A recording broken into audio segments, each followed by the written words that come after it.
in an opening Grand Prix weekend a long time ago now. Then can Sam Lowes end that long, barren run? Fabio Quartararo changed the goalpost here a little bit. Took a bit of a while there for all the riders to make their way onto the grid spot. Moto2 2021 is go. Good start there from Bo Bensneider. Not such a great start. Number 72 goes through. It's Bensneider in second and Lowes third. Brilliant launch by one Italian, Marco Bezzecchi, a shocker by... Struggled in these opening laps. He was wide through turn 2, so he's lost a bit of ground early on. Jake Dixon's made a good start from 10. Dixon getting the gloves off early on here as well. Here we go, a move. The door was open. Sam Lowes takes it straight through at turn 6, number 25. The best of starts from the line, but he's still in contention. Now the question mark for Jake Dixon, been able to do about 4 or 5 laps in a row this weekend, so this is an unknown territory for him. 20 laps of the Grand Prix. Joe Roberts retaliated a moment ago. Immediate retaliation there from Gardner, though. Back on Roberts. That's nicely done as well by a rookie, Celestino Vietti. In on Marco Bezzecchi at the end of this opening lap in Moto2. Will be Bezzecchi who leads across the line from Lowes, Bensneider, Fernandez and Jake Dixon. It really didn't take long. Third place from Bensneider with the slipstream. He does punch a pretty big hole in the air, doesn't he, Bo Bensneider? He's well over... It's like he's been in this championship for just years and years and years. It's incredible, isn't it? Now, who's this? It's Marcos Ramirez, and that's not the biggest surprise we've seen. He's a... That's very true. Sam Lowes here. Will he go through? The door was open, but he thinks better of it at turn 6. Jake Dixon, who's made up 5 places from the start. Impressed with Celestino Vietti, as we mentioned in qualifying last night. He started night. He's going... Sorry, Marcos Ramirez there, making the right call, I think.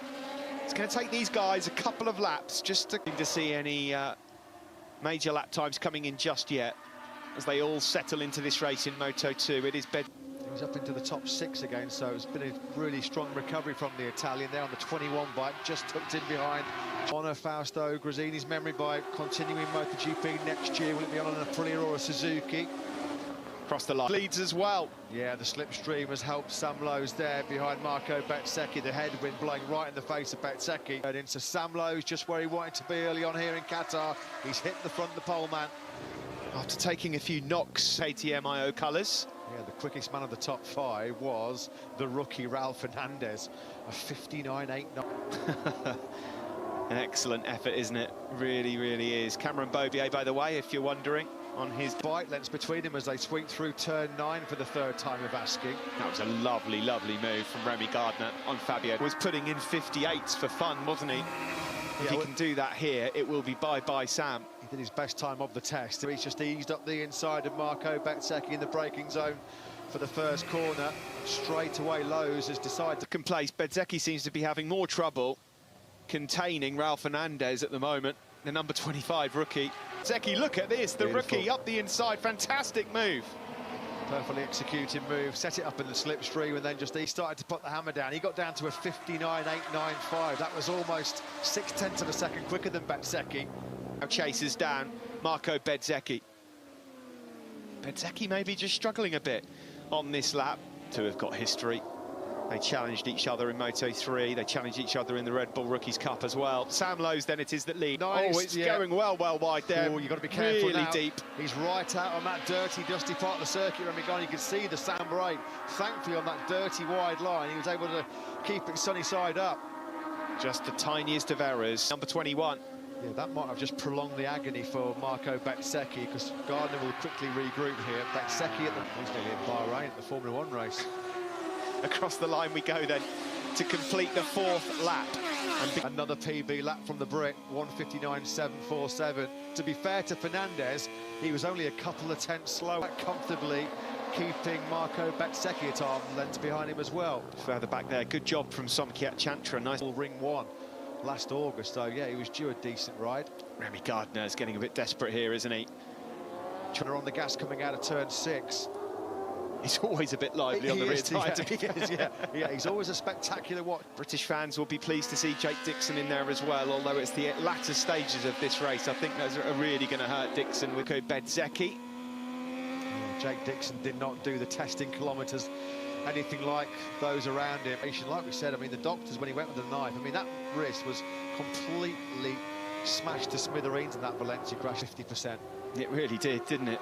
He's about to lose this position, though. Remy Gardner in the slipstream, on board with the Aussie now. He's going to just holds on for now to fifth place. Sorry, to fourth place. Sam Lowe's lost half a second on that last lap. Pulled him straight back up because Fernandez did a PB lap of 59.710. Fabio Di Gianantonio, who we just saw out on the loose. So Gardner is through and up into fourth place. Perhaps he'll be encouraged to see that Sam Lowe's has lost some time. First time this year for the pair of them, and people keep saying, oh, well, you know, let's see what they can do on the best motorcycle. Well, they're showing... Aaron Canet, yes, he didn't qualify well, but he can't quite get going. He's outside the points. Augusto Fernandez. Here for the hugely likeable Italian, 24 years of age now. It's not getting much better at the start of 2020. The gap to Raul Fernandez is back to 4/10 of a second. Our eyes now drawn to this battle for third. But he got him way too hot and ran wide. He'll be wanting to make sure second time around he makes it stick and then can start getting his claw, because straight away he's just done yet another PB lap. His last 4 laps have been either a 59.8, 59.7 or a 50. Gardner, any opportunity he gets here, if the door opens, he's through to third. Dixon just... The man in the top 6 that's not able to break into the 59s at the moment. Totally understandable, of course, given the lack of training he's been. DC motor around a very physically demanding fast circuit like this Qatar venue.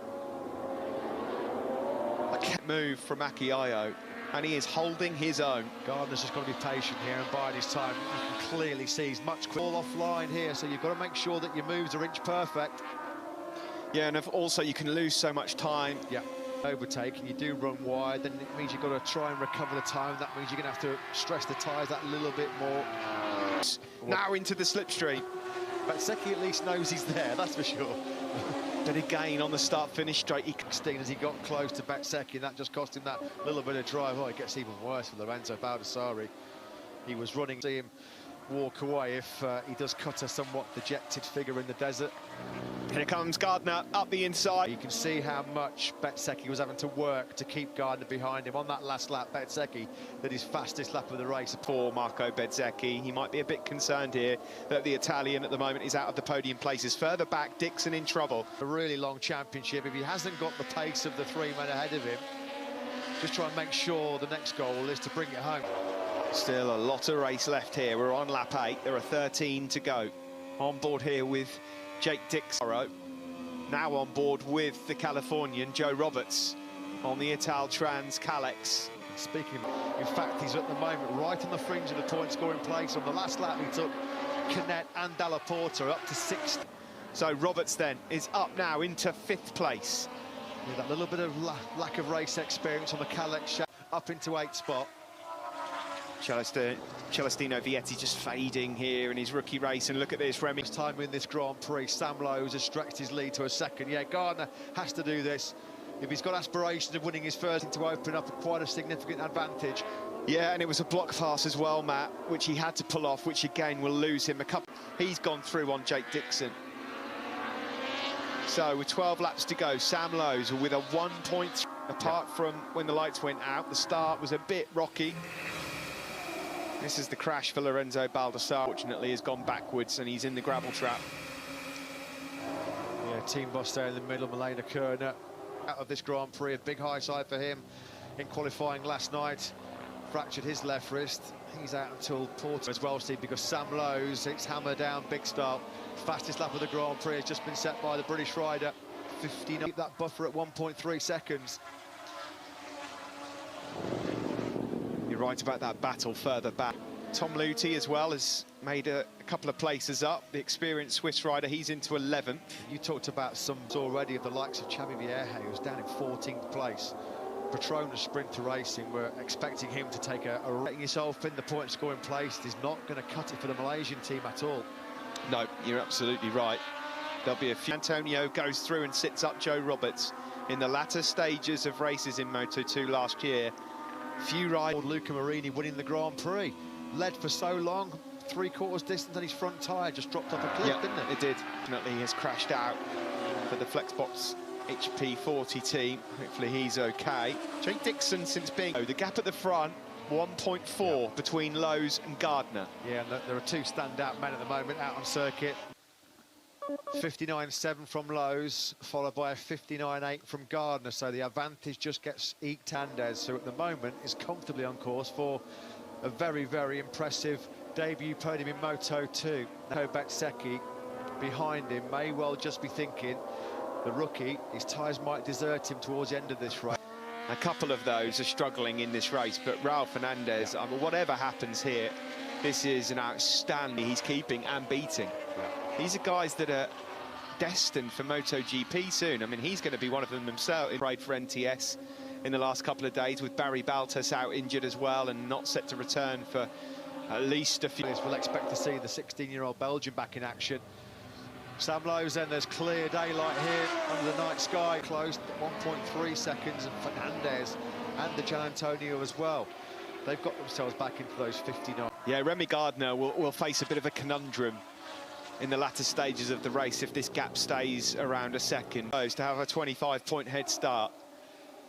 Turn 2 for the race leader, Sam Lowe's, safely negotiated. For the big crash that pretty much ended his chances of winning the championship, he was unstoppable. 3 wins on the trot. He had in him. That's the big thing, isn't it? You know, it was against all the odds. He had to bat away quite a few. And in this scenario last year, Steve, when he built up an advantage, he never looked like he was going to blow it. Remy Gardner as well, an excellent opportunity now. He's on the sharpest machinery to show what he's got. In 2005, 16 long years ago. Aussie fans, you've definitely got a new hero on your books. I'm quite surprised, actually, that we've not seen a little bit more from the Italian in this race, and at the moment, he's been caught. The race when the grip is going to start deteriorating, whether that would be a factor, absolutely not. He's still doing fifth of over a second. Bezzecchi's got bigger problems coming behind him. Yeah, absolutely right. There is Bezzecchi, there is the Gian Antonio, the late Fausto Grassini. And I just hope, with everything crossed, that Fabio Di Gian Antonio can see it through the checkered flag, because see the checkered flag, because this would be a huge morale-boosting top 5 for him. A bit further back challenge for these guys, and it's Luti in 11th, Vierge 12th, Vietti 13th, Chantra in 14th. TB lap of a 59.8. That's around podium pace, but it's coming far too late for the German. And we mentioned Cameron Beaubier. Well, he's just taken Augusto Fernandez for 15th spot on that previous lap. Well, in fact, you can see now... 0.4, the fastest lap of the race for Remy Gardner, but the gap isn't budging. Well, pre-weekend, Sam, but Gardner is still piling the pressure on. Sam Lowe's will have his eyes glued, comfortable with that, but anything under a second and the Jaws music might start coming on. You know, Beaubier's in a cracking scrap. He's in a fight where he's going to be gaining so much experience from that heated battle. The gap's just creeped up to 1.5 seconds. 25, the rookie in this class, at present, in line for a Moto2 debut. I've no idea. He's still able to hang on to the back of Joe Roberts and be fighting for a top 6 in this opening Grand Prix. When you think of everything... A few days ago, Damien Bailey, they were planning before the start of this Grand Prix, not even doing any simulations until the race itself. Bo Bensnijder, they're ganging up behind him here. Number 64, Bo Bensnijder, the Dutchman. Still a good result for him if he can finish. I wonder if Lowe's has made his crucial move. There's Beaubier. What a ride for him. He's having a real good ding-dong here with Auguste Licht et al. In the Elfmark VDS Racing team. Beaubier will be thinking, do you know what, there's an 11th place here up for grabs. Caliber rider he is, he'd have definitely taken that. I was just about to say Lowe's may well have just started to make a decisive break. He was 3 ways, dirt track style, love it. Up the inside of Somkiat Chantra. Picked him up through turn number 6. That was awesome. That one, speedway sideways from Cameron Beaubier. Superb. He's keeping excellent company. He has got prior Grand Prix experience from 125cc days. Oh no, is that Xavi Vierge who's gone? Turn 10. He'd been dumped out of the point scoring places. Turn 10, a thoroughly miserable start. Oh, Canet might have something to do with this. There's contact between 44 and 90. Wow, Jake Dixon. On lap 16, the guy has just put in a 59.764. He'll be thinking at the moment, can I get a top 6 here and get past Joe Roberts? Remy Gardner, has he decided that there's an unstoppable force at the front of this? He's not making any mistakes. And Bezzecchi started to make inroads into the gap between himself and Fernandez. It's another brilliant move by Beaubier. on Fernandez. How many times have Fernandez and Beaubier? Sam Lowe's in control, 1.7 seconds clear of the Aussie, Remy Gardner. Can Raul Fernandez hold on? Moto3 warriors.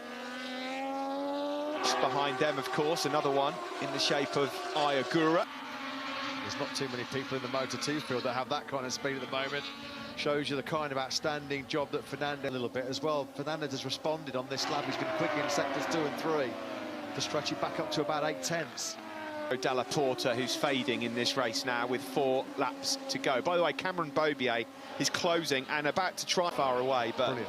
You know, he's got no experience of how these Dunlop tyres are going to behave at this stage of the race. Very little experience. On the brink of history, he'd become the first ever rookie to take a podium in Moto2 debut. The last time it happened, you know, Bezzecchi and the Gianantonio, they're not giving this one up. No further action. Yeah, it did look like a racing incident. There was room for Canet.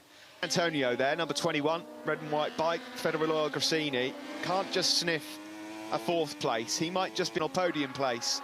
Well, we're into sector 3, which on the last lap, Fernandez had the upper hand on the 2 men behind him, Bezzecchi and the Gianantonio. There to Bezzecchi and Fabio de Gianantonio.